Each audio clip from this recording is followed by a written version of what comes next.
Hello ma'am, si yung sing sige mathen che event ho do si ne lapu gi bora ni che lapu do ka bora ho ri ba aduga si lapu met pi to ri ba met li ba si che tam na irom ba di mahi hap na di to to de kang na sum met le aduga si ne sagal hawai si na bhaji si ni nga si event ho gi chak sumi do khorame cha ayuki hobi be da mathen me amatare tan su ho ri ni si ga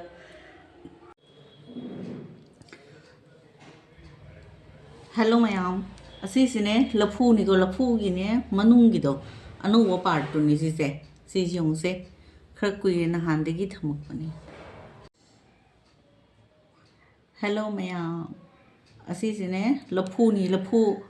macha makang khak ni si se a manung gi anu wo do ni si se so si jong se anu wo do ni si se ma'am. Se anu wo part se ek khitang khak ne si se ina bora ho gya ba. Pakora हो गए ये मीना से इसी से केनों पापा ना सोई रहा ने लफू से बेसन द तोरगा बोरा हो द बेसन दी जाम हलो है बा खनी सुमाई तो नो पापा ना सोई दे नी से उधरे सी की चांग द सोई दे नी से मैं सुमाई सुमाई पापा ना सोई दे नी अखोई सिंजू दुमाई सुमाई कुप कुप ना ने सोई बसु जाए बा अदुमाइसु बोरा चाब हावबने द एसिना चमना खितंग खक तौदोइ ने स्माइ पाना तौबसिना फैयेना स्माइ राउंड राउंड तौरिबा से स्माइ पाहलिबा पोचे फजना उरुदे से आ सोइरगा जिंहलके मयामदा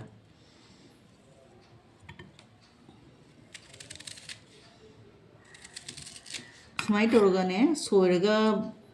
बोरा हो चाब हावने थुम मोरक जीरा पाउडर सो हाप जाए जीरा मतुम दो गुट्टा जीरा कोरी खोजना जीरा मतुम दो तो सो हाप जाए जिमिना सी से खरना सुमाई राउंड राउंड तोड़े खरना ए सिंजू सोइबे की टाइप का तोड़के ना ये तो सुमाई तोड़े ना राउंड राउंड तो ना खरना इना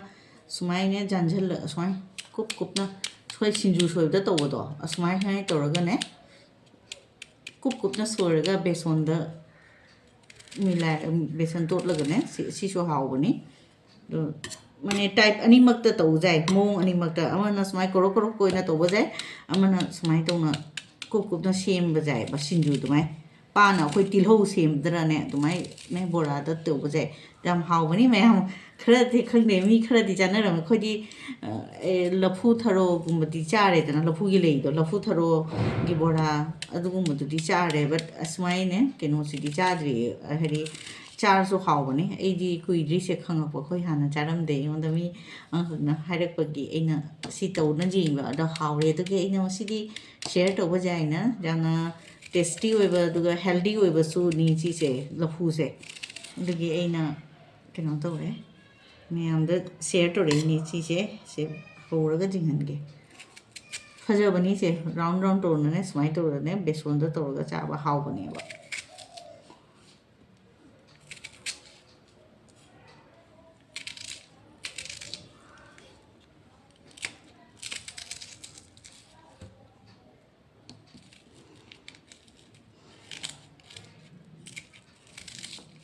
जाम केनो तौबदुदि हाउतबनी खरा कनबदो अलीबदो अदुदि हाउतबनेबा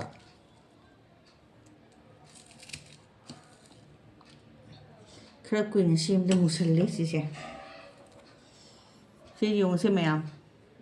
खराना स्माइ राउंड राउंड तौरे खराना स्माइ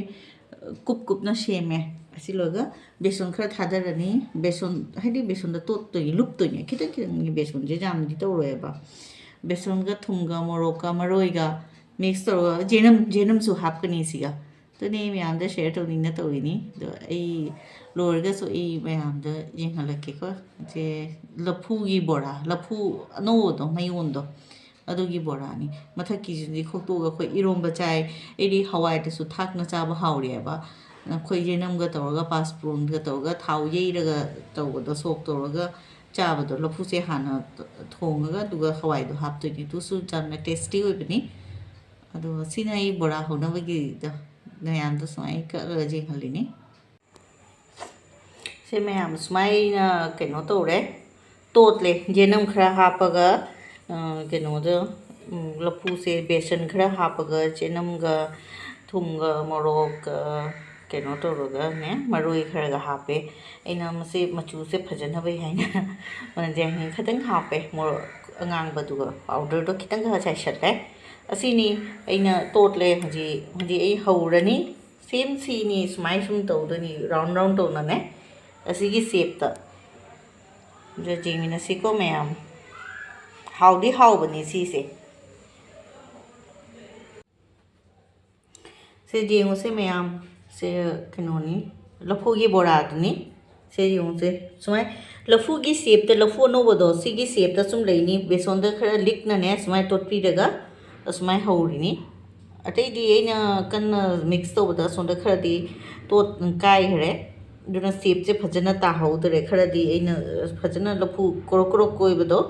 अनोबदो अदुदु सुमाय सेप तौरे अतई जी कुप कुपना सोए सिंजु दुमाय सोरगा ने मिक्स तौसनबनेबा सोंदी गसे जो सोंदी नाकंदी से ए कुप कुपना सोरगा सोन नाकंदी से मिक्स तौसनबने अचोबो से दुनी से ma'am the यहनगेना share तौरगेना तौबने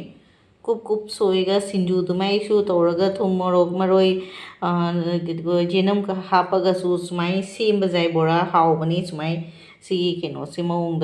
the सुमाय round round तौनने अनोबदो अदु सुमाय पा पाना सेमगा दफुगी सेप द दुम बेसन द तौगा सुम हावबनी दुगे मैम द शेयर तौरेनी मैम सु चादब मीनाने अमखक तौना सुम जेंगो टेस्टी ओइबनी सिनी मैम तनगा भाजीगा सीगा संगोंगा थअनी सिनी कोई ब्रेकफास्ट साइडो दुना मैम शेयर तौनिंग तौनी सिना मुलागने खामेने आलूने फ्राई तौबने बीन खरा हापगा सिना तना कंबनी अदुगा सिना हुजिक हौबा बोरादो सि मिक्स तौरगा सिगा सुम चारानी दुनी मैम शेयर तौनिंग तौबनी से फजबदुगा चानिंगबदुगा हावबदो वीडियो सेमेना सी जे जेंगहनिंगना ई सेमकपने मैम से जो सेम लफुगी सेप ता लेबनी से अरे दुगा ए थमगे को मैम यू से मैम पोल्यूशन गतनी मैखू था से मखादा लेफुन गतनी मखादा मैखूरा लेफुनरा पूरा मोटले तो मैम शेयर तौनी हजी फीगा लौसन मतमनी तो मैम शेयर तौनी तौरीनी वेदर से याम फत्तरे अकंब कई है लेफुन गता पाइसले इफुन है लेफुन डस्ट गतनी से कहीं मई थारी माने सोंदा मैखू दुमाय खक लाइएबा नमजु नमथे से जेंहनगे तौबनी मैम से लाबनी मथक की सीनरी से इना मैम सुम शो तौनी हन्ना तोनी मोगी असोनगी इमुंग मी सिगी ला पाम्बी से yung लफू से कंगे ओइदी ओइएबा अखोगी से जिंसी सिसे हौगतलक्तरी हांगदोरोगे से उचेकना चादना यायना फदिगोम होनजनबनी सिगा सुम कुपसना थमे दुगा सि yung से जिनम नौना हौगले सिदी सुम उरबनी से फजद्रा yung से येनम पाम फजो ओइद्रे अइना जी हनिंगी से सिनी से लफू पाम्बी से क्या फजनो ओइखरनो सु कंगी कंखले मोइसी मोइ लाई खोरमी मोइ लफू पाम्बी जे लाई खोरमीबा तो आतेली हिरे खोइगे भुगुती दो खर कंगे कहनबा थमिनी नुक्सा खर लेरी तो नि आइना माने नुंदिनगी व्यू से जें हनिंगना तौबनी सोने जें से नुमित फूरे सोन साइड में जी जुम से सिनी से मैम ngahtang video lori जेंगिना से खोंदे करी ओइदो बा खंदे मणिपुर सिसु तल्ले हाइबम खंदरे दो सुम बुंदो खोइ गुवाहाटी दसु प्रोटेस्ट स्टोरी मैम मी लेगिदबा जिंगदो दुगे कसार द खंजी कुकिंग कई हाइटारे मी मेते मचा खरा हाथखिबा जिंगदुगी सु प्रोटेस्ट स्टोरी सिगा नुंगाइतबा फोंदोई